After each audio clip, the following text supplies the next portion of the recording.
हाँ अब देखो अब क्या है बेटा, ढंग से देखना है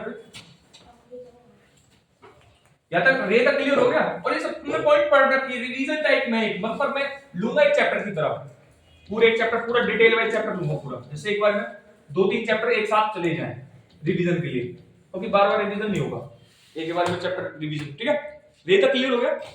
रे को किसी डाउट रह गया? रे तक क्लियर था? अच्छा, अब बात करते हैं अबाउट ट्रायंगल्स के बारे में। चलो ट्रायंगल के बारे में अच्छे से ले लो, तो जो भी दूसरे डाउट अबाउट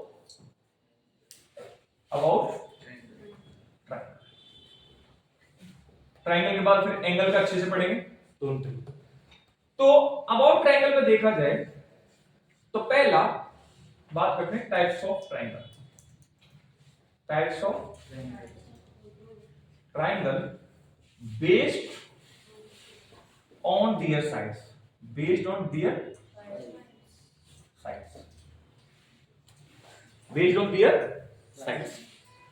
तुम्हारा जो है ना अंडरस्टैंडिंग क्वाड्रिलेटरल से वो इशारा करते हैं, 2-3 बार रिवीजन हो जाए, तेरा रिवीजन नहीं होना उसका लेकिन सब types of triangle based on their side. First is equilateral triangle. First is equilateral triangle.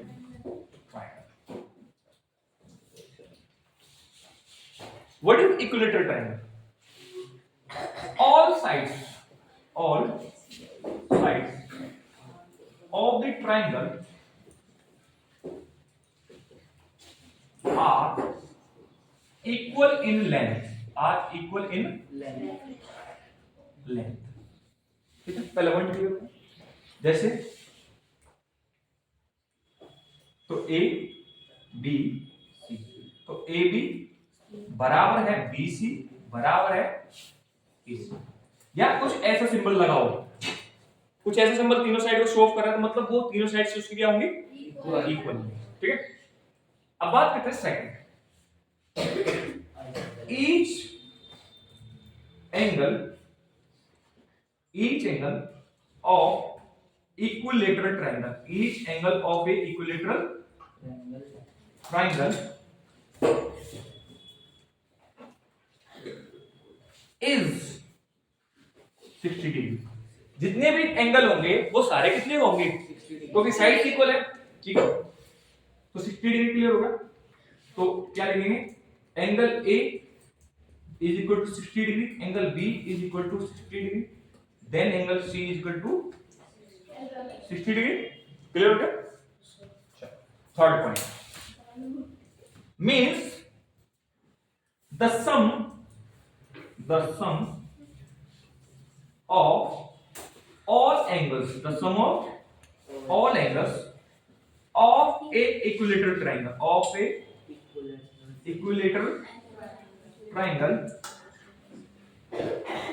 is 180 degree, clear? Is 180 degree means angle A plus angle B plus angle C is equal to 180 degree. Clear? Means तो 60 plus 60 plus 60 is equal to 180 degree. Clear हुआ? कोई doubt रहा था? इसमें all three करना। क्या? All three angles। हाँ, the sum of all angles, 3 angles, so sum of angles, कोई ट्रायंगल कैटेगरी पढ़ना। क्लियर है तक? अब चौथा प्रॉपर्टी क्या होगी? फोर्थ प्रॉपर्टी कह सकते हैं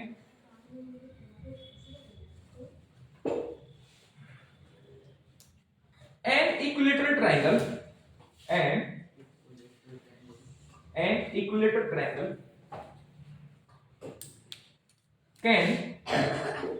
be a isosceles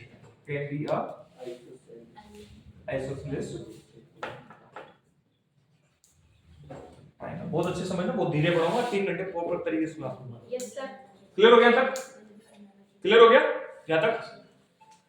अब बात करते हैं दूसरा, यहीं पे आ गए, यहीं पे मैं मेंस्ट्रुएशन का पार्ट भी इंक्लूड कर रहा हूं बेटा, जो चैप्टर तुम्हारे में आ रखे हैं, थोड़ा सा चैप्टर मेंस्ट्रुएशन का भी थोड़ा इंक्लूड कर रहा हूं, जिससे तुम्हारे 2 पीस रिवीजन हो। ठीक है, क्लियर है ना?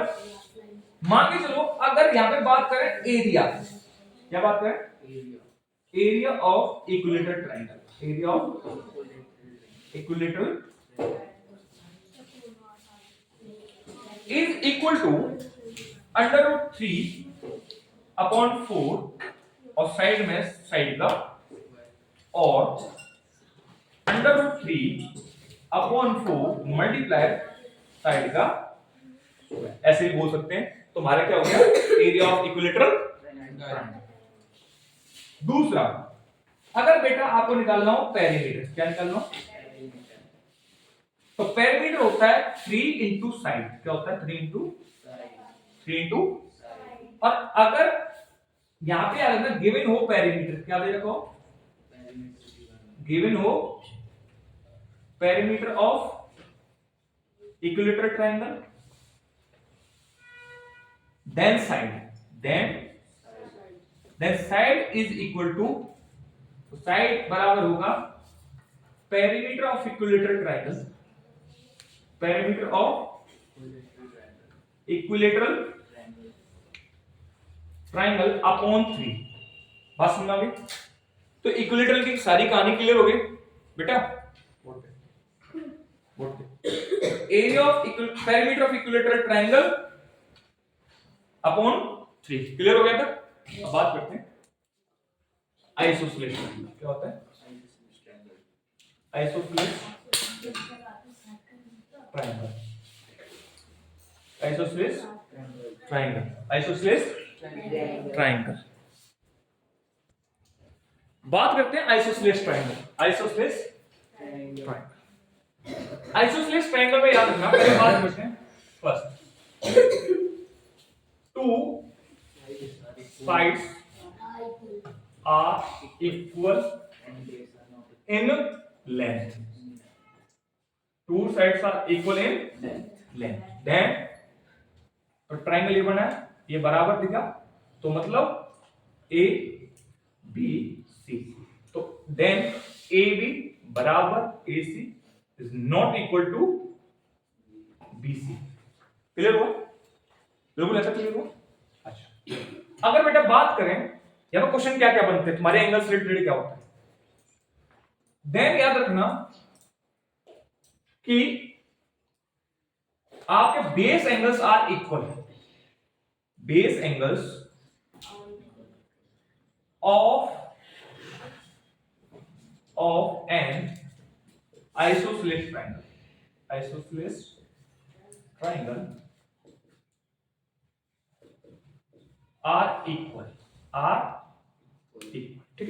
Base angles of a triangle और आइसोसेलेस ट्रायंगल आर इक्वल। अब सुनो, पहले बात की जाए कि मान के चलो एंगल बी x डिग्री है, एंगल बी, तो एंगल सी कितना होगा, एंगल सी भी क्या होगा x, देन ए कुछ भी हो सकता है क्योंकि बेस एंगल बराबर एंगल ए कुछ भी हो सकता है। अब सुनना क्वेश्चन यहां से क्या बनेगा, मान के चलो आपको पता करना है एंगल बी, क्या पता करना है, एंगल बी पता करना है, और एंगल बी मुझे नहीं पता, और मैंने यहां क्वेश्चन क्या है, एग्जांपल देखना,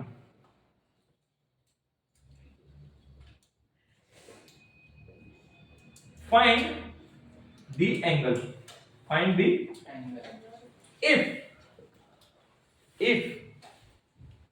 if base angles are equal, if base angles are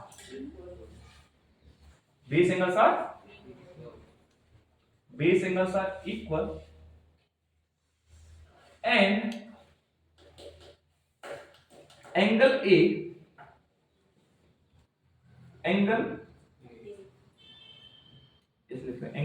is 64 degree, तो फाइंड द एंगल मतलब find the angle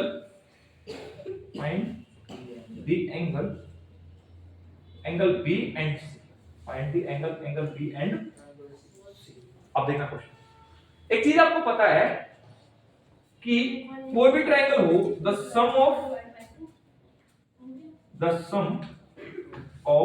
all angles of a triangle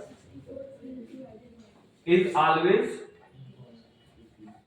always 180 degree.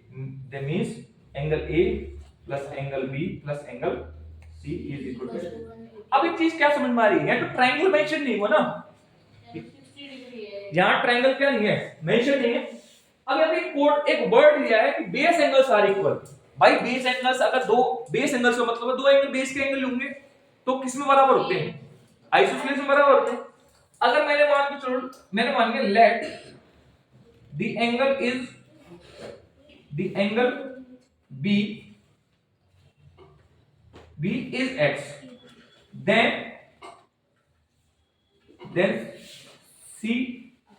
angle C is also x, because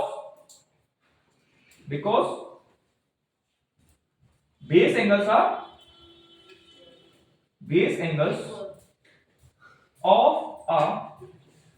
of an isosceles triangle are equal. Triangle are equal. Clear हो गया यहां तक? किसी को doubt रह गया? अब बेस एंगल्स आर इक्वल हो गया, तो then angle A plus angle B plus angle C is equal to 180 degree. तो एंगल ए कितना है, एंगल ए है तुम्हारा 64 डिग्री। देन एंगल बी मुझे पता कितना है x, और एंगल सी भी मुझे पता है x इज इक्वल टू, तो then 64 degree plus 2x is equal to 180 degree. तो ये जब प्लस का 64 है, इक्वेशन के अकॉर्डिंग इसको इधर ले जाएंगे, तो 2x is equal to 180 degree minus 64 degree, तो 2x is equal to 6, then 116 so the relation between the constant and variable is multiply, then x is equal to 160 upon 2, so cut हो गया तो हमारा आएगा 58 डिग्री। तो means angle B is equal to 50 degree, then angle C is also 50 degree, because base angles are equal. Base angles are equal. तो then आपका angle B and angle C बराबर 58 degree. Clear हो गया तक? अब next चलते बेटा।